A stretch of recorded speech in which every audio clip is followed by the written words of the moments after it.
Halo dan selamat datang di pembahasan kita kali ini. Kalau selama ini Anda merasa fisika itu cuma sekumpulan angka membosankan di papan tulis, wah hari ini kita bakal ubah pandangan itu. Kita akan menyulap rumus-rumus termodinamika yang kelihatannya rumit banget, jadi sebuah cerita logis tentang bagaimana sih sebenarnya manusia itu memanipulasi panas. Termodinamika ini pada dasarnya adalah aturan main alam semesta soal suhu, kalor, dan usaha mekanik. Ini loh yang menggerakkan segalanya, mulai dari mesin mobil yang Anda pakai tiap hari, sampai kulkas yang ada di dapur Anda. Menarik kan? Oke, mari kita langsung selami saja materinya.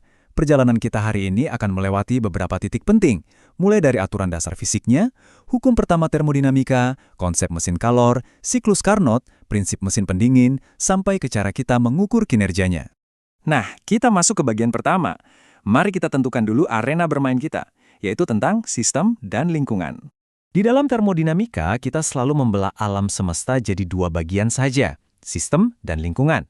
Gini, coba bayangkan sistem itu sebagai sekumpulan gas yang terperangkap di dalam wadah tertutup, kayak tabung silinder yang ada piston di atasnya. Nah, lingkungan itu ya segala sesuatu yang ada di luar wadah tersebut, kondisi eksternalnya. Pemisahan yang super jelas antara sistem dan lingkungan ini benar-benar fondasi mutlak loh. Tanpa ini kita nggak bakal bisa paham gimana keduanya saling berinteraksi dan bertukar energi nanti. Oke, lanjut ke bagian 2. Ini soal hukum pertama termodinamika, atau bisa kita sebut sebagai anggaran energi. Sebelum pusing lihat rumus, kita kenalan dulu yuk sama dua komponen utama yang bisa berubah-ubah di dalam sistem gas kita. Pertama, ada yang namanya usaha luar, biasanya dilambangkan dengan huruf W besar.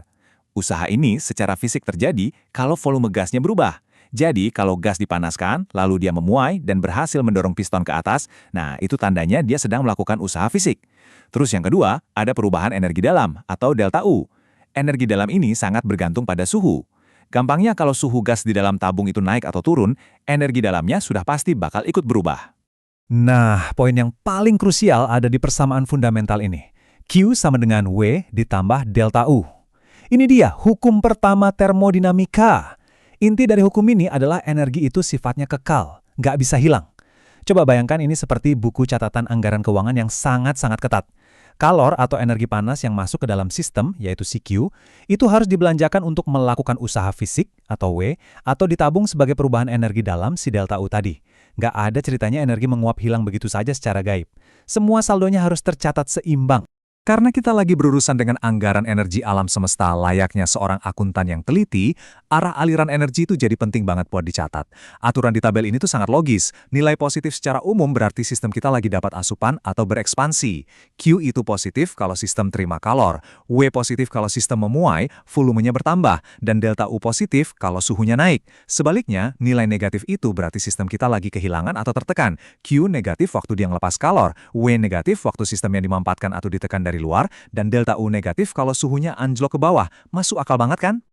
Sekarang kita masuk ke bagian ketiga, konsep mesin kalor, atau gimana cara kita menyuruh alam melakukan pekerjaan mekanik buat kita.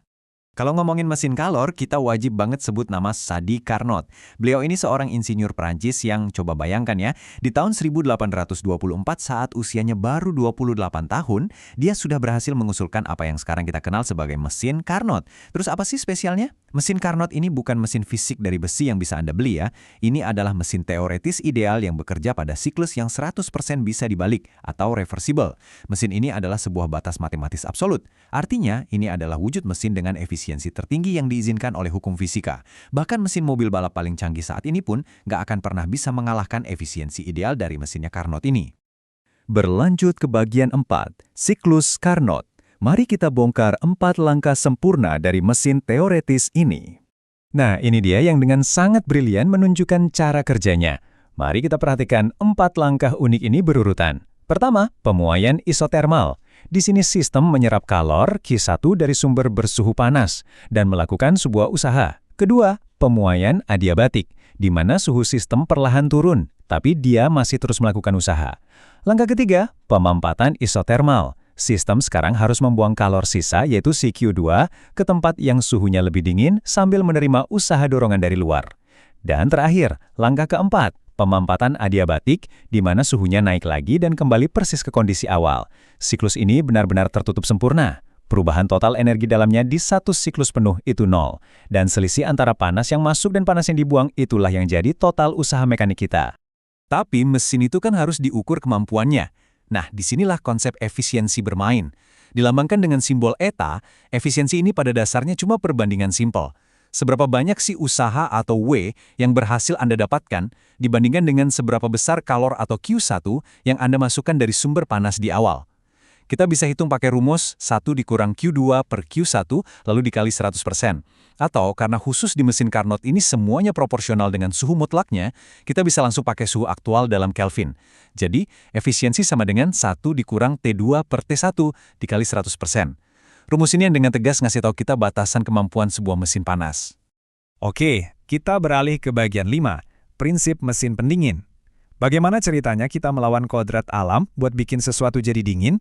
Coba perhatikan kutipan dari hukum kedua termodinamika oleh Rudolf Clausius ini. Beliau bilang, tidak mungkin kalor mengalir dari tempat bersuhu rendah menuju tempat bersuhu tinggi tanpa adanya usaha dari luar. Wah, ini bukan sekedar kalimat puitis biasa loh, bobot fisikanya itu luar biasa. Secara alami, panas itu selalu mengalir dari tempat panas ke dingin, kayak cangkir teh panas Anda yang perlahan mendingin karena udara ruangan. Gak pernah kan ceritanya secangkir teh tiba-tiba menyedot panas dari udara sekitarnya, jadi makin mendidih? Nah, aturan alam yang super ketat inilah yang secara harfiah jadi alasan mutlak kenapa kulkas atau AC Anda itu wajib dicolokkan ke stop kontak listrik. Mari kita jajarkan keduanya berdampingan, biar Anda bisa langsung melihat simetri yang luar biasa ini. Mesin kalor itu ibaratnya ngikutin arus kodrat alam.